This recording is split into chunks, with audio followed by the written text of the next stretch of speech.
Hello YouTube. I was going to make a completely different style of video for this. For this bastard, this cunt, who doesn't seem to get it into his own head that a woman's body is a woman's right.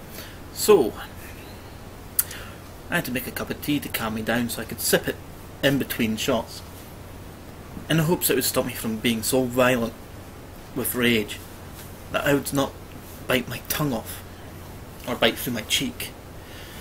Because, by fuck, this man deserves to get a fucking heater on his puss. I suspect this video might get flagged, because the guy might have an idea that this time it's just a suspicion if he ever gets wind of it. So,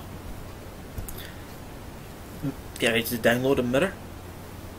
I can't appeal the flag because I'm still underneath Stiggy's little flagging campaign bullshit strike.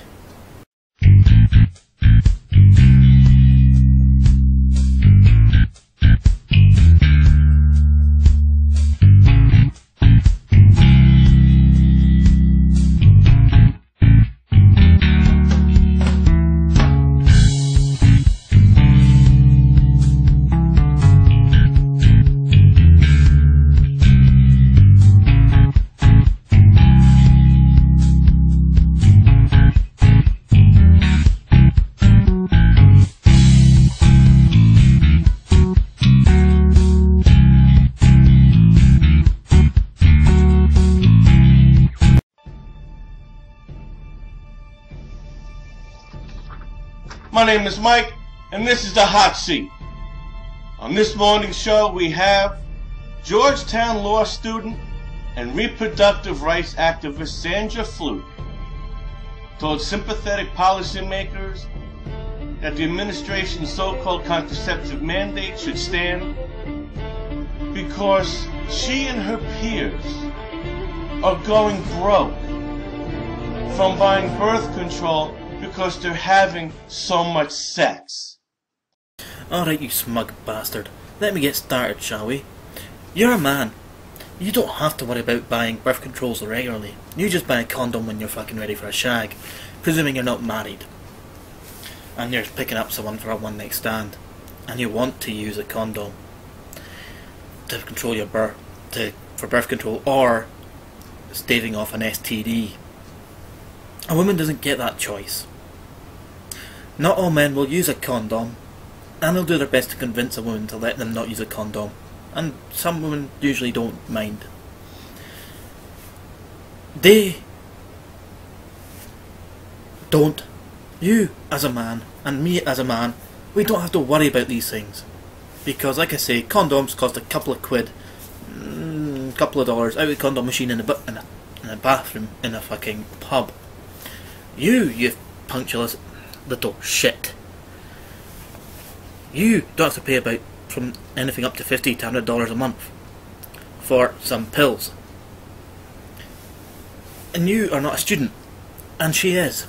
She has already got huge debts from being a fucking student. That extra wage should be covered by medical insurance. There shouldn't be fucking a problem like that. And your little smug attitude doesn't fucking help.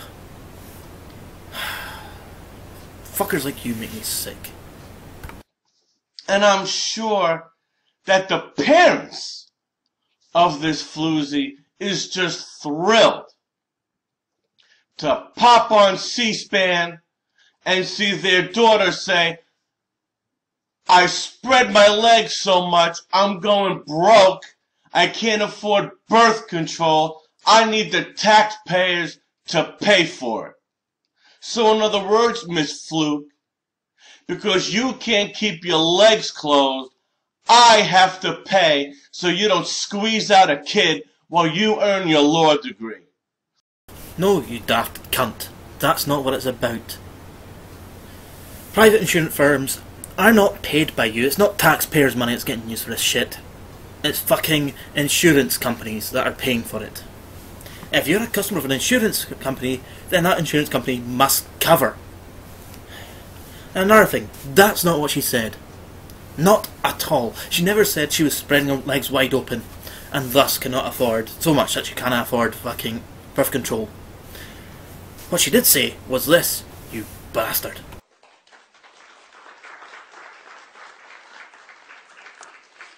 We, as Georgetown LSRJ, are here today because we're so grateful that this regulation implements the nonpartisan medical advice of the Institute of Medicine. I attend a Jesuit law school that does not provide contraceptive coverage in its student health plan. And just as we students have faced financial, emotional, and medical burdens as a result, employees at religiously affiliated hospitals and institutions and universities across the country have suffered similar burdens. We are all grateful for the new regulation that will meet the critical health care needs of so many women. Simultaneously, the recently announced adjustment addresses any potential conflict with the religious identity of Catholic and Jesuit institutions. When I look around my campus, I see the faces of the women affected by this lack of contraceptive coverage. And especially in the last week, I have heard more and more of their stories. On a daily basis, I hear from yet another woman from Georgetown or from another school or who works for a religiously affiliated employer, and they tell me that they have suffered financially, emotionally, and medically because of this lack of coverage. And so I'm here today to share their voices, and I want to thank you for allowing them, not me, to be heard. Without insurance coverage, contraception, as you know, can cost a woman over $3,000 during law school. For a lot of students who, like me, are on public interest scholarships, that's practically an entire summer's salary. 40% of the female students at Georgetown Law reported to us that they struggled financially as a result of this policy. Now, she's just talking about law school alone, but that's $3,000 throughout her entire time at law school. That's a lot of money for a student. I mean, that's, as she says, an entire student's wage for some. They're not all rich little mummy and daddy's girls and boys. Well, girls, obviously. And what you're doing, son, is an ad hom. You're attacking her instead of addressing her argument. You are an arrogant, slimy cunt. You need to be taught how to fucking think. You need to be shown what it's like.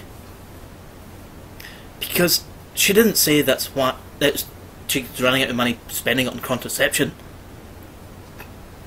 It's on top of all the other stuff that she has to pay as a student. And also, it's not a simple case of, I'm going to have sex tonight, I'm going to pop on a pill, like you would do with a man being the condom. It'd be like, I'm going to have sex tonight, I'll have one condom. No. Birth control pills have to be taken continuously. That's why they have to be bought every fucking month. Oh, you, sir. You should be taken out the back and shot. If something is not wrong with that picture, folks, then you know what? We're done. Wrap it up and put a bow on it. We're done. I guess we're done then, you wee bastard. But we're not, are we? Not only are we finished in that respect, now we have Hillary Clinton making deals with North Korea. You'll love this one. We'll send North Korea food aid if they comply with UN regulations on having their nuclear program inspected. So in other words, we have to bribe potential enemies from obeying the United Nations. We have starving children in this country, but we're going to feed a country whose leader just 2 days ago threatened us with open war should we, by a millimeter, cross the border between North and South Korea during our practiced war games. So the US gives 250 metric tons of food to North Korea. North Korea allows inspectors back in to see their nuclear bases. They agree to stop enriching uranium, and long missile tests are done. They're no longer nuclear testing, and they're no longer doing long-range missile tests. starving people get fed, very aggressive military program gets shut down, possible leading into better peace talks with North Korea, and possibly denuclearization of North Korea. Win-win. Oh sure, you can moan that the US has starving kids. That's your own fucking fault, pal. You vote for the parties that you vote for. If you want to raise something, then you talk to your senator passionately about it. You don't bitch on YouTube until your senator has decided not to back you up. Then you get your support from fucking the community at large, outside of your state. Make it a national thing to get socialised healthcare, which you're against, by the way. So, you're moaning about starving kids in America. Well, that's a simple solution.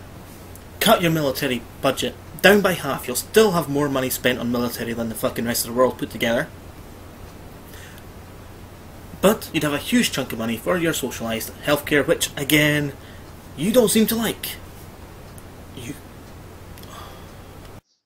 So now we're going to feed them so they'll comply with the UN.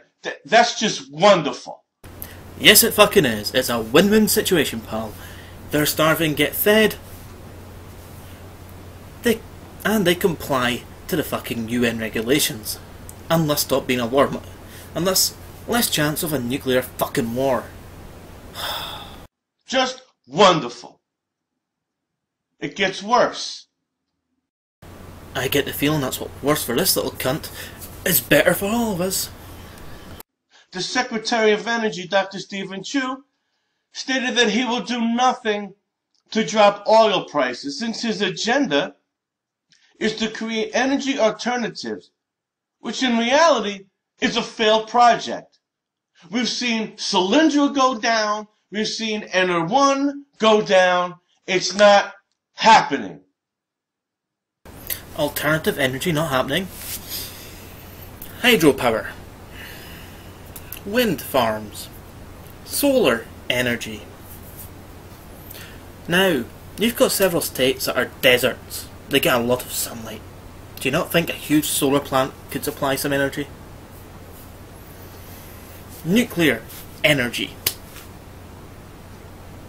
These things mean anything to you. And as for Stephen Chu not putting down oil prices, you know why he's not putting them down? Because they're not federally fucking controlled. Private companies, you understand this idea? Private companies control the oil. You don't understand a single fucking thing, do you? Oh, and I almost forgot. Wave energy. He is on purpose not going to do a thing. He purposely wants oil prices to rise and our gas prices to rise, so that way, folks, we can get on this ridiculous bandwagon of, we need alternative energy sources. First of all, that's not going to happen. Give it up. You're amazing. I mean, where are you when all the environmental scientists are wanting the answers? You know, when they're doing all their hard work, all their research into environmental things, like global warming, or even how soon the oil's going to run out and the gas is going to run out. Because you realise at the rate of consumption, and it's getting higher, it's not slowing down, oil's going to run out fairly fucking soon. Texas is pretty much dried out. Alaska's got a field under it, but that's getting used up right now. North Sea gas and oil, that's not going to last another 50, 60 years. What are you going to do then, son? You're a fucking idiot.